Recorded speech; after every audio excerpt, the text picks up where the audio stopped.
Welcome back to another episode of Our Blue Bahamas Briefs podcast show where we speak about all things ocean blue. Today we're joined by Allison Longley from Blue Quest. Thank you for being here, Allie. Thank you so much, Heather. Pleasure to be here, and thank you for the opportunity to tell everyone more about Blue Quest Bahamas. No problem. So tell us more. So share about some of your professional background and then Blue Quest, what it is, and how you got started. Yeah, absolutely. So I have been a PADI Master Scuba Diver trainer, scuba instructor, swimming instructor uh, for over 20 years. So I have been in this career field of marine conservation and marine education for a very long time. And I have gotten to travel all over the world, uh, experiencing the beauty of the ocean and teaching others about the importance of our coral reefs.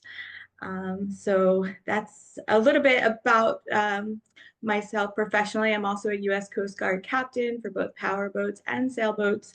So really, this is what I'm about. This is who I am, what I'm passionate about, and yeah, just really excited to be on this career path because, as you know, they say, if you love what you do, you never work in a day in your life. So it's really true. Yes, I love that. I love that. And did you grow up near the ocean or did you learn how to swim through a pool? I wasn't far from the ocean. It was only about an hour drive to the ocean, and my family um, did take us to the ocean to swim in the summers. I was a pool rat, as they say. My mom, she didn't know how to swim, so she made sure that we all knew how to swim by the age of 3. We were on swim team by the age of 5. I was teaching as a water safety instructor in high school. That was my job essentially, and a lifeguard instructor as well. So um, yeah, I have to thank my mom for making me so proficient in the water because of her fear of the water. So yeah, I definitely grew up in and around different bodies of water, whether it be ocean or pool or lakes. Um, Absolutely. Yeah, and I'm really glad that you mentioned that your mom really pushed y'all immediately to learn how to swim. And I encourage every young Bahamian and their parents to look into swimming classes, but that is on a different note. So today, for our audience out there, if you aren't familiar, I am familiar with Allison through her role at Brief. You were previously the Education and Outreach Officer at Brief, correct? Yes, I was. Yes. So, how did those experiences shape your journey in conservation work? Yeah, I mean, first let me say I had the privilege of working at Brief for almost 6 years, and I was the Brief Outreach and Communications Officer. And as you know, we wear many different hats at Brief. And that's really cool because it just shows the talent of the Brief team, although on the smaller scale, really effective team. So, um, my duties at Brief allowed me to work closely with students and stakeholders and the community. And at the core of it all, teaching others about conservation is most effective when they understand what the issues and the challenges our coral reefs and our marine environments are facing so we can live more sustainably. So, really, that foundation of learning why we need to protect and restore coral reefs, the importance of it, and communicating that throughout all channels. So, as you know, one of my lead positions was uh, spearheading the summer camps that Brief does every summer. And I know you guys are gearing up for your summer camps throughout the archipelago here. So engaging, um, you know, participants, the youth, students, the community throughout the archipelago, and then also firsthand seeing our reefs through many different islands, not just Nassau, but the islands around the Bahamas, and getting that firsthand experience of, how our reefs are being affected by our choices on a daily basis, and the degradation of our reefs. So those were some of the things that highlighted how I moved forward with Blue Quest, curating the eco experiences through my experience at Brief, to make sure that the education foundation was there as well. I love that. And I love that you touched on really going across the Bahamas and seeing the quality of our reefs. Because I don't think a lot of persons know this, but when you go to different islands of the Bahamas, each reef is completely different. And you're going to see totally different species on one end of the Bahamas versus the next. And so it's important really highlighting what damaged reefs look like, right? And what healthy reefs look like. So it's definitely important that what you were doing with environmental education and really reaching out to students and adults alike to really educate them on our reefs. And so you would have touched a little bit on what exactly inspired you to establish Blue Quest Bahamas, but what exactly is Blue Quest's core mission and how did you get started? Yeah, so my inspiration for Blue Quest and why I started the company comes from my passion, of the ocean and my background in marine education. And so combining those, working with visitors primarily, and then students and the community about, you know, why coral reefs are important. So integrating that into the eco experiences, the eco snorkel. So it's not just, let's go have a snorkel, have fun and see some fish. It's highlighting the importance of our coral reefs. So collectively, everybody has a better appreciation when they come out of the water of our marine ecosystems. And that really is the mission of Blue Quest, to educate both visitors and the local community about marine conservation while providing a really unique hands-on eco snorkel experience, which we affectionately call the reef rescue experience. And so persons are able to go out with you and kind of have a sustainable, more educational snorkel experience. Yeah, absolutely. So the reef rescue experience allows participants to dive right in and have a unique experience learning about coral reefs, the importance of them, learning about fish identification, and how coral reefs and the marine species that reside in the coral reefs have a symbiotic relationship.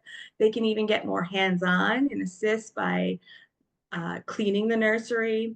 Uh, they achieve a reef rescue accredited snorkel certificate, which they can, share with their friends about their experience in the Bahamas and how they truly helped out, you know, with coral restoration. So we are are in a nutshell basically allowing participants to experience coral restoration directly through our eco snorkel experiences. I love that. And for our viewers at home who may have never seen a coral nursery, what does that module look like? And then I believe you mentioned reef rescue. Could you tell us what a reef rescue certification is and what it entails? Yeah, so the site itself, the Blue Quest Coral Nursery, is located at Delaport. It is just a few fin kicks away from the beach. Uh, very conducive to snorkeling of all ages, so very inclusive. It's only in 8 to 10, 11 feet of water, depending on the tide, so really shallow water site. Delaport, um, for those who have been there, is located on the northwest side of the island. It is a public beach park with lots of potential. And we chose that site because of the accessibility. making this coral nursery the first ever public accessible coral nursery from shore. And so at the site, we have two reef balls, which serve as estuaries or nurseries, temporary housing for smaller juvenile fish to hide in so they can gain their adaptations and grow a little bit bigger. Temporary housing because eventually they'll move on to the coral reefs. So that's really cool. At the reef balls too, which are these giant cement structures with they're like half spheres with holes in them. If you've ever seen a reef ball before, they also have corals of opportunity on them. So they're housing corals as well. So corals of opportunity, we consider corals that we have scooped up from underneath the sand, just basically laying on the sand bottom, uh, that otherwise would have died. We are putting them onto the reef balls to grow big, and they're thriving on those reef balls. So it's really cool. So it's housing fish and coral right now. We also have two tables. They're 5 by 6 foot. They are integrated in the structure of the reef. So they are drilled in the substrate of the reef. They house the microfragments, and we'll talk more about those. And then we have two domes there that currently are housing elkhorn coral. So that's a little bit about the site in itself, um, and what you will find at the Blue Quest Coral Nursery. Awesome, I love that. And so, how many corals did you guys start with?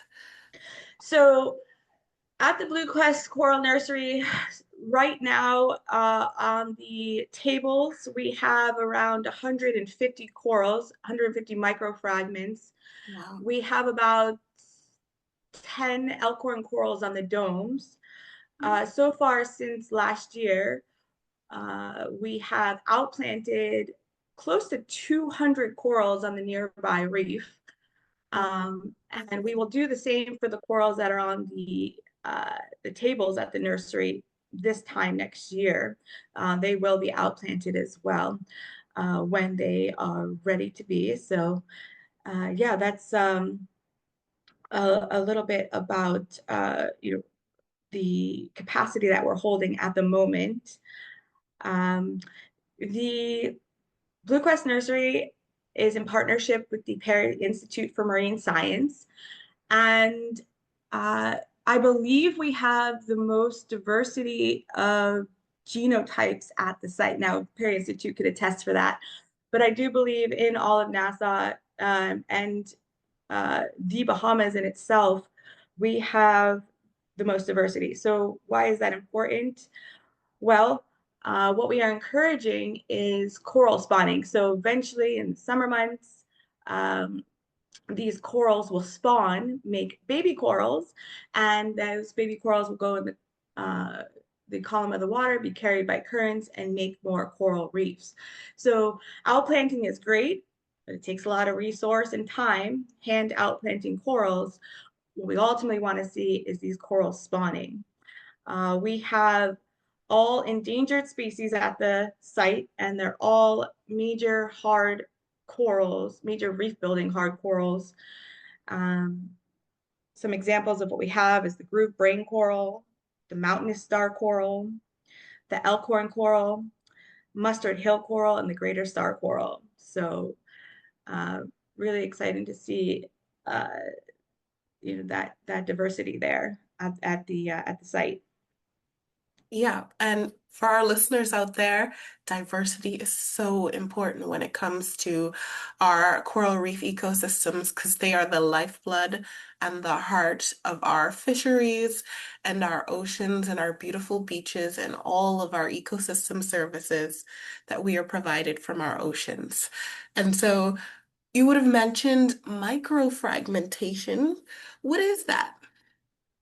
Yeah, so microfragmentation is a process that allows coral to grow up to 10 times faster than nature alone. It's a little bit more complex than other methods used to grow corals, but remember that we are essentially growing corals that can last hundreds of years. And these corals are climate resistant corals. So, about the process of microfragmentation, there's a few steps uh, to go over just to have a better understanding of what we're doing to be able to grow corals. So, the first step is to go and source healthy corals, and these corals that we've sourced, these original colonies that the corals now at the nursery are from devastated areas. So they're the strongest of the corals in an area um, in Nassau that has seen devastation through climate crisis, I'll say, not even change, climate crisis with the warming oceans. Okay. So we take a hunk from that original colony. Now, no worries, that original colony will continue to thrive. They're not going to be injured from just taking a small piece of it. From there, we take that small piece and we use a precision blade bandsaw with a steady flow of water to cut these corals into tiny, tiny fragments. Um, as we know, corals are animals, they're really sensitive. So throughout this process, we're monitoring water temperature, we're monitoring the color of the coral, monitoring for stress. So after these corals are cut into tiny pieces, they are put onto a zero carbon cement disc and then placed at the nursery. So they're placed on the nursery tables. And eventually, in about a year's time, these microfragments are going to fuse together and grow and outgrow um, the disc that they're sitting on, and then they will be outplanted onto the reef. Once outplanted onto the reef, that's their forever home. That's when they'll take on another, uh, you know, form of life where they'll actually all fuse together and, for example, create their own brain coral structure as we know it, as we see when we go snorkeling. So starting from a tiny fragment into a full head, either, a brain coral or a mountainous star coral or a mustard hill coral. So really cool process and really cool to see the progression throughout the year. Um, Microfragmentation, again, is a tedious process. It takes a lot of resource. We have to go out and clean the nursery every 2 weeks, um, which uh, which is a lot of fun. I don't mind it. I It actually is. find it quite relaxing. But yes, it is resource heavy, but in the long run, definitely worth it. I love that. And so if I am listening in and I feel like I have a green thumb and I love the ocean, and this is something I want to do, can I just go out in the ocean and pick up corals? No, you can't, Heather. Well, you can, but not the public. You do have to be certified either as a reef rescue diver to handle corals, or if you are a part of a marine organization that you have been trained to handle corals. So, again, as I would have mentioned, this is in partnership with the Perry Institute for Marine Science. So, this is all science-based innovation methods of growing corals, which all uh, you know, warrant permits to be able to handle the species so that we're doing it responsibly. Okay. So you do need to have that background education and certification to be essentially managing your own nursery. Um, it's a privilege to be doing this at Blue Quest and to be managing the Blue Quest nursery. Um, at my time at Brief, just circling back, I gained experience managing the Brief Coral Nursery, which is, of course, located uh, at Clifton Heritage Park, the Brief Sir Nicholas Nuttall Coral Sculpture Garden. You guys have a different method of growing corals and some different corals they're growing, but all the same, you do need to have a certification to be able to do this type of work. All right. And in the summer times, we know that we face tremendous threats from rising temperatures in the atmosphere as well as in our oceans, which absorb all of the excess heat from our atmosphere. And we've seen coral bleaching each year. I believe 2024, I can speak for our brief nursery, was probably one of the worst years with coral bleaching. Is this something that you're facing as well, or not as yet? Actually, luckily enough, no. So, as I said, we had established this nursery last year, and that was partly what we needed to observe was the validity of the project and making sure that these corals were going to survive in this area. And I'm really excited to report that all of our corals have thrived and survived. Again, when we sourced these original colonies where these corals came from, they were in the most devastated areas. So these are truly climate resilient corals. Um, they are the strongest of their genotype. And if you've been to Delaport before, which I know you have, the rocky shore environment, the rocks there, they create energy because the waves hitting the rock bounce back. There's a lot of nutrient flow. So even on a calm day, you can kind of feel that energy happening beneath the water.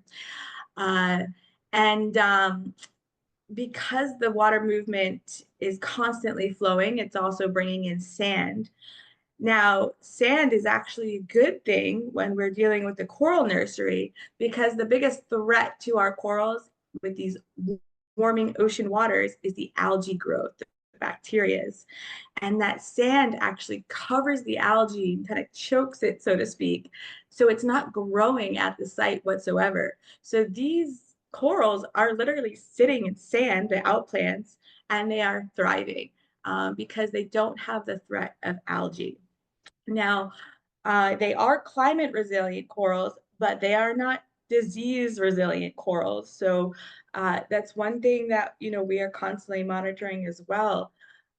Even the strongest corals, if they are introduced to disease, which we do have stony coral tissue loss disease in the Bahamas and all throughout the southwest side of Nassau, uh, a lot of corals were affected by stony coral tissue loss disease. That is a major threat to coral reefs, coral nurseries. So something that we pay attention to. So yes. Wow. That on top of climate change is all these corals are combating, guys. And so when you think about our coral reefs, they're not just sitting around to be pretty, they're actively protecting us from overheating, they're combating disease, predation, all of these different factors. And so that's why it's important that organizations such as Blue Quest are here to restore our reefs and even provide climate resilient corals, which is even more powerful with the future that we see with climate change here in the Bahamas. We're vulnerable, more vulnerable than any other state, really. And so that is great. So moving forward, Blue Quest recently received an award. I believe it was the United Nations Tourism and Sustainable Islands Challenge.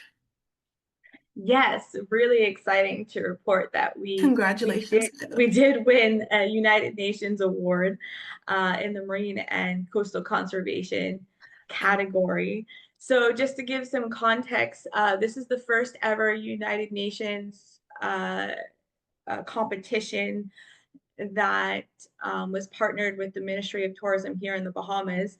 It was actually 80 applicants, not only in the Bahamas, but the wider Caribbean, so neighboring countries as well. And all five of the finalists were from the Bahamas. So that's really cool in their respective categories.